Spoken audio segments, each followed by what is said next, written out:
역사 속 몰랐던 재외동포들의 이야기를 듣는 시간 히스텔링. 안녕하세요. 저는 재외동포의 역사를 재미있게 들려드릴 이야기꾼 이영입니다. 네, 안녕하십니까. 저는 우즈베키스탄에서 온 고려인 4세 이사샤입니다. 부탁드려요. 환영합니다. 네, 오늘 이제 고려인에 대해서 알아보려고 하는데 사진 한 장을 먼저 보여드리겠습니다. 짜잔! 표 사진이네요. 네, 맞습니다. 이거는 바로 벼입니다. 고려인 하면 빼놓을 수가 없는 건데요. 네, 오늘의 첫 번째 키워드는 바로 벼농사입니다. 카자흐스탄에서 농사를 정말 많이 짓잖아요. 카자흐스탄에서 빵을 위주로 먹으니까 밀만큼은 아니지만 그래도 생각보다 쌀을 되게 많이 재배합니다. 맞습니다. 이 카자흐스탄은 농경지 견적이 세계에서 가장 큰 국가 중 하나로 중앙아시아 최대 곡물 생산국이자 수출국이에요. 2023년 쌀 수출량은 3,410만 달러를 기록했죠. 이 카자흐스탄의 쌀 생산 90%를 담당하고 있는 건 크스루르다라는 도시인데, 이 크스루르다 원어민 발음으로 한번 크슬라르다. 크슬라르다. 네, 이 크슬라르다는 남북한을 합친 땅보다 더 큰 면적을 자랑하는 곳입니다. 뭐 사실 씨는 크슬라르다에 가보신 적이 있으신가요? 저는 가본 적이 없지만 저희 아버지가 바로 크슬라르다 출신입니다. 아, 정말요?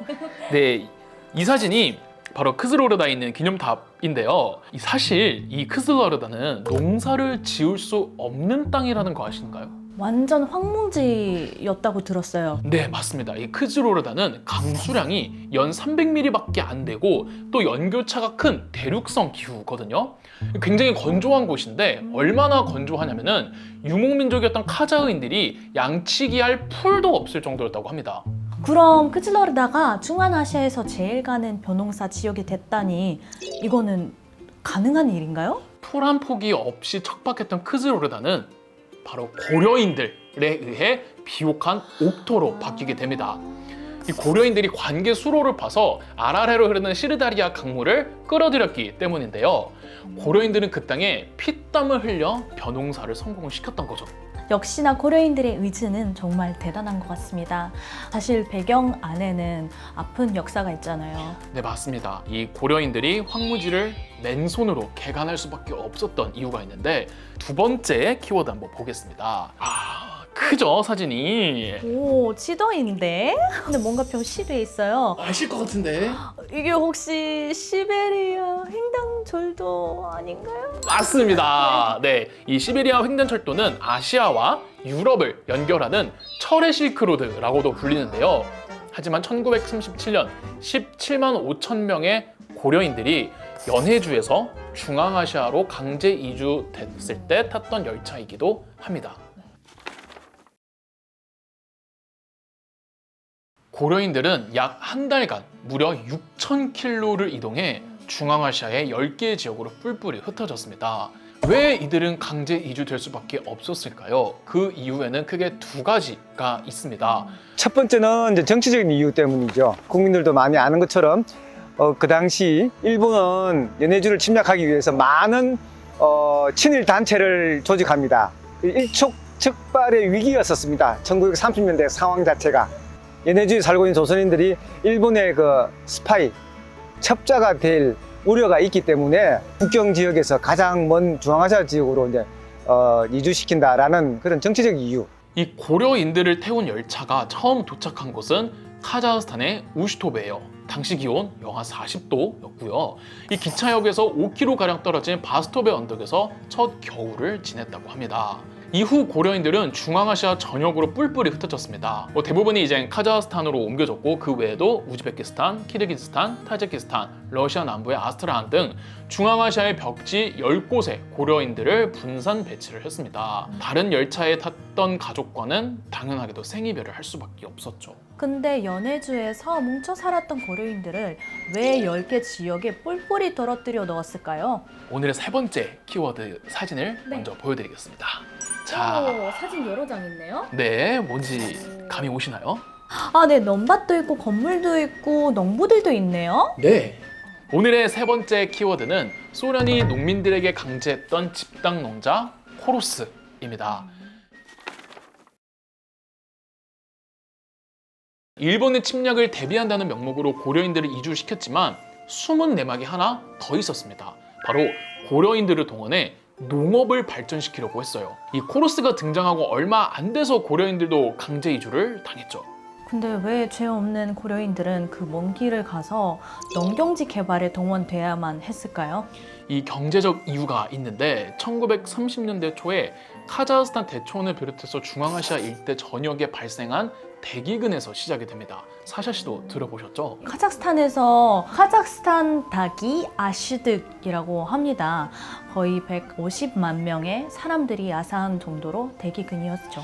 이로 인해 소련 정부는 이 인구 공백을 대체를 하고 이 중앙아시아의 황무지를 대규모 벼 생산지로 탈바꿈시킬 계획을 세우게 됩니다. 그래서 고려인들을 포함해 국경 지역에 있던 소수민족들, 그중에 이 농경민족들을 강제로 이주시켰죠. 이 시기에 스탈린이 집단 농장화 정책을 펼치고 있었거든요. 농지의 사유화를 불법으로 여기고 공동 생산과 공동 분배를 실현하는 집단적인 농업개혁을 집단 농장화 정책이라고 하는데, 그래서 소련 전국의 이 농토는 국영 공장인 소포즈와 집단 농장인 코로스 체제로 조직되었습니다. 그런데 중앙아시아는 유목 생활을 하던 민족이잖아요. 농사가 불가능한 중앙아시아의 그 광활한 미개척지를 농토로 경작해서 집단화를 하고 싶은데 중앙아시아 사람들은 대부분 이 농경에 대한 이해도가 없는 유목 생활을 했단 말이죠. 그래서 농경민족인 고려인들의 농업 기술력이 필요했습니다. 이 고려인들이 황무지였던 연해주를 개발을 했듯이 중앙아시아의 미개간지도 개척해 줄 거라고 생각을 했던 거죠. 현재의 농업 발전을 이루는 게 같은 고려인이지만 대단합니다. 중앙아시아에선 고려인들은 굉장히 성실한 민족으로 여겨요. 우리 한민족 하면은 그 민족 특유의 그 억척스러운 근면함이 있잖아요. 이 고려인들도 그러한 근면함으로 이 정말 말도 안 되는 악조건 속에서도 그렇게 척박했던 땅을 성궁리에 개척을 했죠. 다들 이 연해주에서 한 줌씩 그 한 줌씩 챙겨온 벽실을 모아서 논을 개간하고 경작지를 넓히고 그렇게 어마어마한 세계를 만들어냈죠. 근데 이 평범한 시골의 집단 농장에서 독립적인 다문화 사회로 발전한 코러스가 하나 있어서 좀 소개를 좀 해드릴까 하는데 바로 제3 인터내셔널 코러스입니다.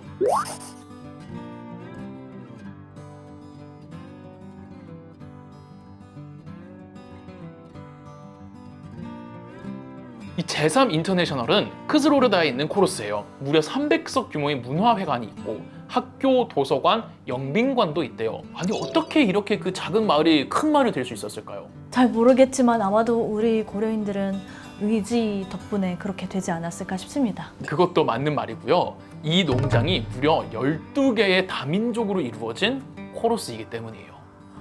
근데 그 중에서도 그걸 설립했던 당시 대표자는 고려인의 노동영웅이라고 불리우는 최정학 씨입니다. 이 최정학 씨는 연해주에서 가난한 농부의 아들로 태어나 소련의 강제 이주 명령으로 삶의 터전을 잃었죠.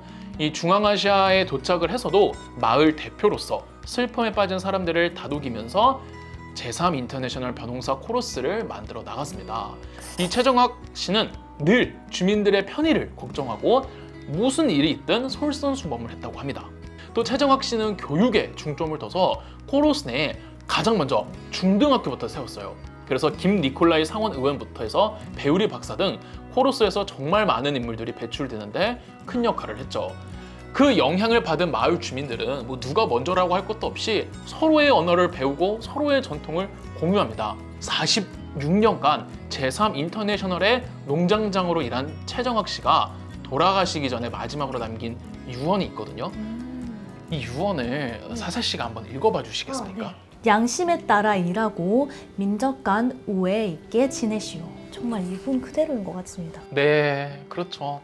이 소수민족의 한계를 넘어 다민족 지도자로서 많은 사람들에게 든든한 울타리를 만들어준 최정학 씨는 구소련으로부터 사회주의 노동영웅이라는 칭호를 받아요. 이 사회주의 국가인 소련에서 특정 산업 분야의 우수 노동자에게 주는 최고의 호칭이죠. 자, 다음 키워드를 한번 보여드리도록 하겠습니다. 자, 이게 무슨 사진 같나요, 사샤 씨? 되게 무서운 사진들이네요. 혹시 2차 세대전 아닌가요? 네, 맞습니다. 강제 이주된 후 4년간 바쁘게 코러스를 읽어보던 고려인들은 제2차 세계대전이라는 어려움에 봉착합니다. 지역 열차에서 살아남고 황무지까지 개간했는데 고려인 1세대 분들은 정말 마음, 몸 고생 많이 하셨군요. 전쟁 기간 중에 카자흐스탄은 병참 기지화가 됐고 고려인 젊은이들은 정규군으로서 최전방에 가서 싸웠던 건 아니지만 노동군대로서 소비에트 방위에 목숨을 바쳐요. 고려인들이 후방에서 참여한 임무는 바로 벼농사였습니다. 파종 면적을 넓히고 수확량을 늘려서 소련의 중공업 정책과 전시 경제에 큰 기여를 했죠. 그 중에서도 큰 두각을 보인 사람이 있었습니다. 누구일까요? 벼 재배 기술로 한인 사회뿐 아니라 소련 전 지역의 이름을 떨친 선봉 집단 농장의 김만삼 씨입니다.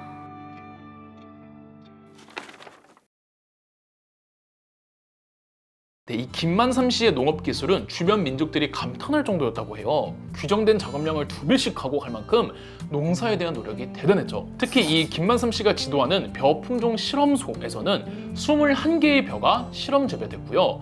이렇듯 억척스러운 연구로 1942년엔 1헥타르당 15톤 수확이라는 놀라운 대기록을 세우기까지 했습니다. 이거는 단위당 세계 최고의 벼 수확량을 올린 거예요.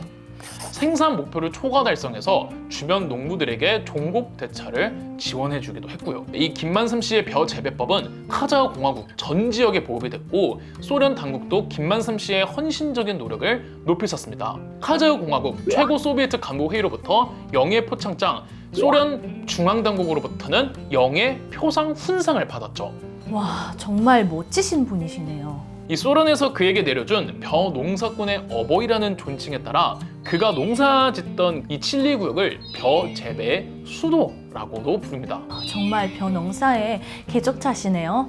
고려인 1세대 분들은 모두 다 농사 영웅이라고 생각을 합니다. 연해주를 개척한 후 중앙아시아까지 개척한 고려인 1세대 분들 덕분에 제가 맛있는 밥을 먹으면서 자란 것 같습니다.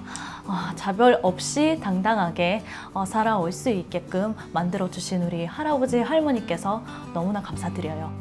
네, 이 고려인은 중앙아시아의 쌀 농사를 전파했을 뿐 아니라 중앙아시아의 소수민족들 가운데서도 소련 사회주의 노력 영웅을 가장 많이 배출하고 정치, 경제, 사회, 문화 등 정말 여러 방면에서 활약을 했습니다. 네, 많은 한국 분들이 이제 강제 이주 때문에 고려인들을 안타깝게 보잖아요.